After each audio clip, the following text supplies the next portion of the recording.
There are a few reasons why a vacuum-assisted vaginal birth or a vacuum delivery might be necessary.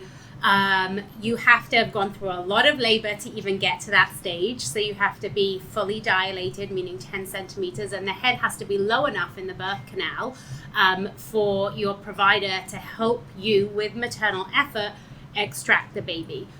This is not something that's done routinely. We usually will only do a vacuum delivery. Let's say the baby is in distress, doesn't have time for you to just push effectively on your own, but we need to get the baby born faster. Sometimes a vacuum will be used, or if someone has been pushing for a very long time, is exhausted, the progress isn't as much as we would like, and the baby is very close, it's something that can be used to help birth the baby, expedite the birth, with you still giving all the maternal effort. The more effort you put in, the less strength, the less pressure that will be on the baby's head from the vacuum. So it's definitely teamwork, but it would only be done in certain situations. So the head being low enough, needing to expedite the birth for any reason. And yes, because a vacuum is a suction cup on the baby's head, that suction cup can create some bruising where the suction cup was, some swelling, and so the baby can have a bit of bruising and swelling on its head for a few days or even weeks after having a vacuum delivery.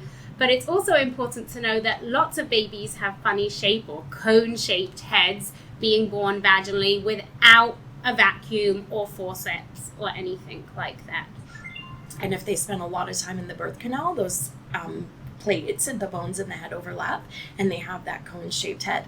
And I would say too, like if you're thinking a Dyson, that's not what the vacuum looks like. It's a soft little cup and we squeeze it with the hand and it just applies to the back of the baby's head, and the doctor who's doing the delivery would just a little bit of extra traction, but mom does a lot of the work still. You really have to push hard. Parents can be quite shocked at how cone-shaped the baby's head is, but really, like, even from 1 hour to the next, you can see the baby's head changing, and by 24 hours it's usually perfectly round. And we're always checking after a vacuum delivery or a forceps delivery, or even a delivery where we know the baby's been under a lot of pressure, you've been pushing for a long time, that the head is a normal size, that the head is not overly bruised, or there's no damage to the skull. So all of that stuff is checked before you go home, and definitely if we need to check the baby's head a couple times to make sure that that's resolving before you're home with your baby, then that's what we do.